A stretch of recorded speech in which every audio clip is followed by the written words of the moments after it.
Hi, I'm Scott Solkoff, an elder law attorney in Delray Beach. I'm going to talk to you today. The purpose of this video is to focus on you, the caregiver, because being a caregiver can be among the most demanding, most difficult jobs in the world, but also among the most satisfying, things you can ever do with your life. But it is rife with so many caregivers are silently suffering from depression and isolation and even a loss of identity. So I'm going to talk to you today about ways to be a better caregiver while also taking control of your own life, taking back control of your own life. So, being a caregiver means sacrifice. It means giving things up. It means loss of income in many cases significantly. I have clients who have quit their jobs or are taking significant losses of income in order to take care of a loved one, but they feel they have to, and they do. It can mean problems with family dynamics, significant causes of problems among families where one person, by accident of geography or other reasons, becomes the primary caregiver, and the rest of the family just doesn't seem to get it. Maybe they're farther away, or maybe they're involved in their own lives, or maybe they're right there and just not doing as much as you think you are, or vice versa, and it creates much rifts among families, opens old wounds, and causes people to fight about things they never thought they would fight about, including money and affection and competition for that affection. So, being sensitive to those issues becomes really important. Also, being a caregiver means stress. It means significant stress that causes problems in one's own health, problems with depression, and other maladies.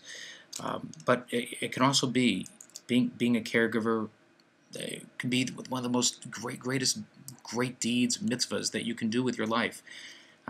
Because without you, that person would not have the quality of life that they have with you. So I'm going to take my cheat sheet and I'm going to sit back and have a little chat with you.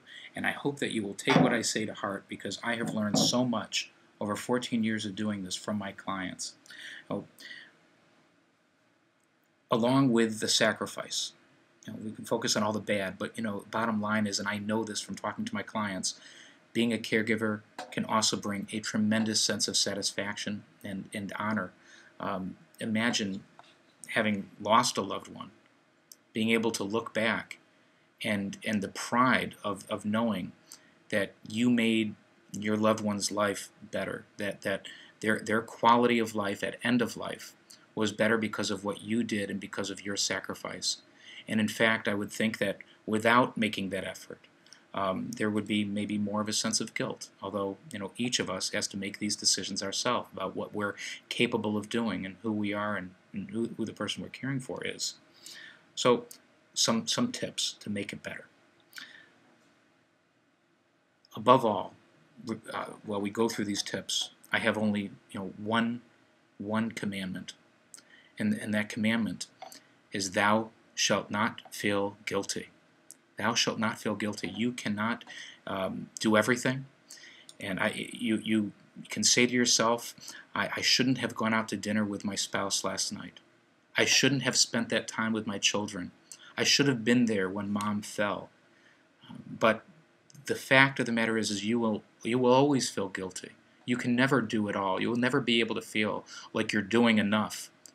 But you have to remember, and this will help, that there are at least two lives involved here, yours and the person you're caring for.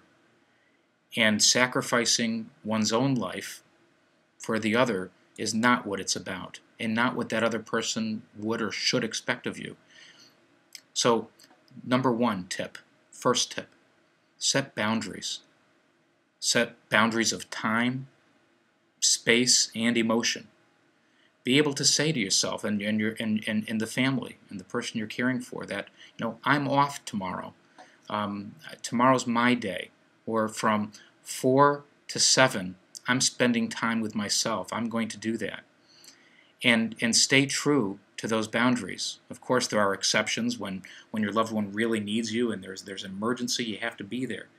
But by being able to set time for yourself, by honoring your own personhood, you're going to be a better caregiver, and you're going to feel so much better, and it'll save you from possible depression and other problems that could adhere. So set those boundaries for yourself. Write them down. Make a list of the things that are bothering you, that concern you, that would add to your quality of life, which in turn will allow you to be a better caregiver to your loved one. Balance sanity and security with the preservation of your loved one's independence. All right, this is a big issue. When you're caregiving, it's very easy for well-intentioned, especially adult children and other caregivers too, to be very patronistic and to your loved one who's receiving the care, by telling them how it's going to be, or by taking too much control, and really thereby relieving that person of their own independence and say-so and sometimes dignity. So being mindful that you do not want to interfere with or take away that person's sense of self-worth. Even with encroaching dementia, you can still make that person feel empowered and important, and that's very valuable. But at the same time, you can't let that person, especially a person with dementia, dictate the terms of caregiving. I can't tell you how many times I have heard from dear clients that they're taking care of their mother or their father or somebody else, and that person is refusing basic care devices, or for example, bringing in a home health aide for respite for you, the caregiver, but where the person's refusing that caregiver, or the person's refusing the assistance of home monitoring devices, or I've fallen and can't get up type of thing, and just being stubborn about it. You've got to lay down the law and on a reasonable basis, while still respecting that person. And this goes along with boundaries also. You should be able to avail yourself. Tip number 3. Avail yourself of community resources that can make a difference in your life. And if the person you're caring for is resistant to those things, sometimes you have to lay down the law of, this is the way it's going to be. Now, of course, it's different in every case, but many times being a little more adamant about what's necessary can be helpful. Well, for example, there are adult daycare programs which would give you, the caregiver, some respite. There are, you can bring in a home health aide to give yourself some time to go out and get something. There are caregiver support groups which you yourself can sit down with and talk to a counselor who moderates a group of other people who are going through the very same thing you are going through, many of whom could give you valuable lessons, and you in turn giving them lessons, which feels pretty darn good. But in order to be able to do those things, you sometimes need to be a little strict and be able to tell the person you're caring for that this is the way it's going to be if you're going to continue to sacrifice your own self for their betterment. Another thing, value your efforts, but not financially. Okay? It's very easy for caregivers, and this is especially true in family situations, to overvalue their services, or to think I should be getting more money. I should be getting more than my sister, my good-for-nothing sister who's doing nothing for mom.